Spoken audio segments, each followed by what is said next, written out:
in the woods seems easy enough. Animals do it all the time. But there's more to it than just stopping and squatting. In this video, we're going to learn all the things you need to know about how to poop in the woods.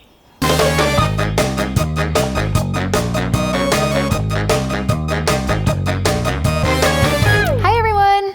I'm Emily Hoefs, longtime Yukoner and lover of the extended outdoor camping trip. I've talked in a few of these videos about different ways to prepare for that kind of trek, but the one thing I haven't touched on just yet is how to handle yourself in a backcountry bathroom. All right, so we all know, everybody poops.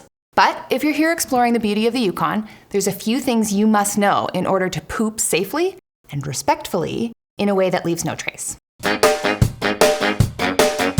For starters, if you're taking a lesson from any animal, don't let it be a dog. You want to take care of business like a cat. Begin by digging a small hole, also referred to as a cat hole, 6 to 8 inches deep, with a rock, stick, spade, trowel, whatever you can to just get some soil up and make a small cat hole. There are plenty of outdoor stores in the Yukon that sell spades and trowels if you want to pick one up when you're here.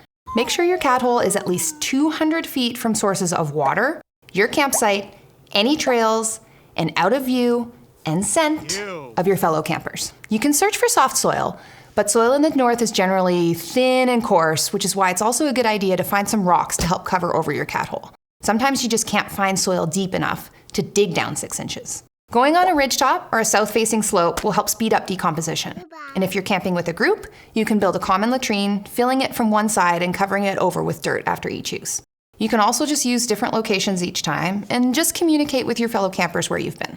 Once you've got all that figured out, it's time to consider what might be the most hotly contested topic when it comes to this issue: your stance. The classic move is to squat, keeping the weight in your heels as you drop straight down to the ground over your cat hole. If balance is an issue, you can look for a tree on a hill, steady yourself and lean back against it as though it were a wall. And alternatively, you can find a tree on level ground and just hold it as you sit back and away from it. Both of these options get gravity working for you.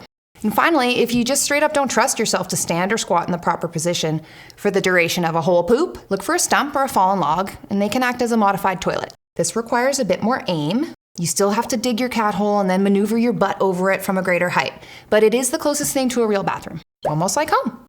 Whichever way you choose to poop, afterwards, be sure to cover your cat hole with dirt and rocks so no animals dig it up. I have seen dogs do this, and it is awful. Basically, you just want it to look like you were never there.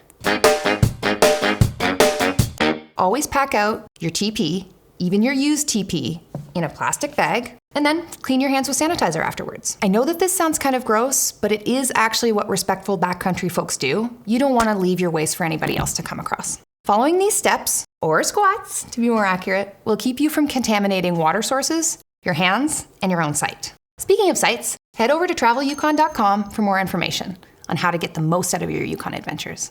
I've also added a poop bag pack list below in the comments, so you've got your checklist ready to go before you go. Get it? As always, we hope you found this video helpful in planning your adventures, and we'll see you out there exploring the Yukon.